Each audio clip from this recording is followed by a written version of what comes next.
Hi, this is Tuulia of Honest Europe. I got a question how to be honest with people who have lowered cognitive skills. So, we could be talking about people who have dementia or Alzheimer's or um, mentally disabled and so on.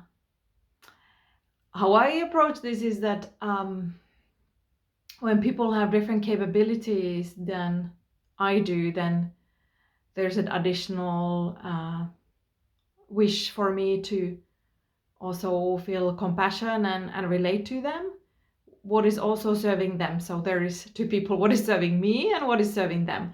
So I do promote being honest and being open and not lying and withholding and treating people as real human beings. Like I do really hate when people talk to the other one. For example, if there's handicapped people and they talk to the a parent or the caretaker or something else. Or what I've heard many times is going to healthcare system or social services system with a parent with dementia, and all of a sudden the professional talk to the parent as a kid, or worse or as bad, talking to the adult child and kind of disregarding the actual client.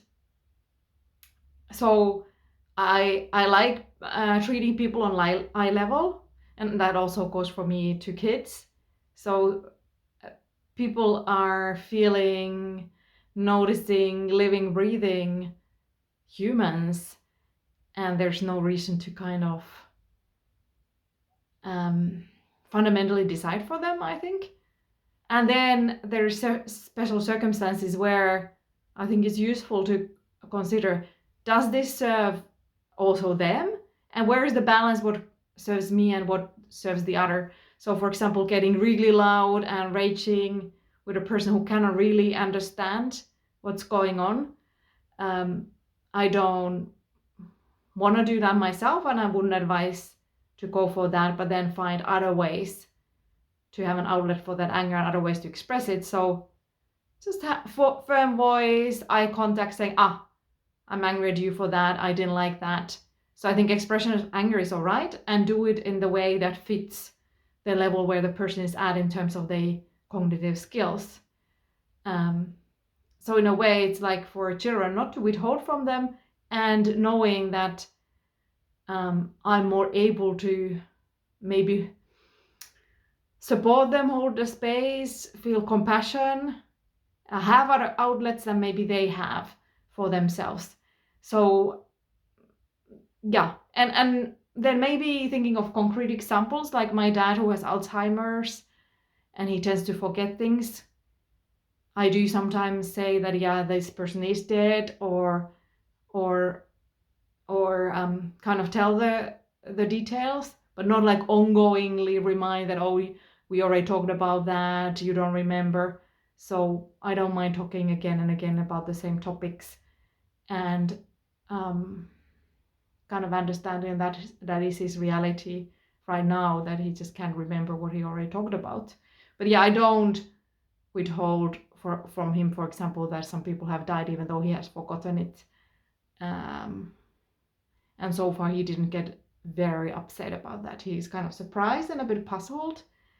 And I think there might be times when even withholding that, in order not to create like confusion and panic, or that kind of emotion, the person that cannot really have any more of the causal chain and are just in the here and now all the time.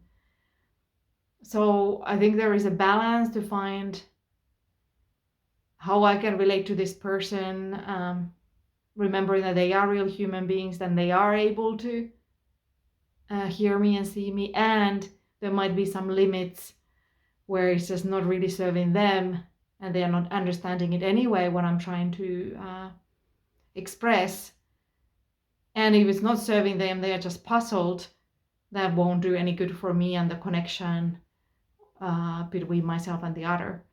So kind of, I think it's difficult, and it is kind of a fine line, being truly yourself and not kind of treating others as kids and deciding everything for them and looking down on them somehow, and still being mindful that they just have different abilities right now than I do.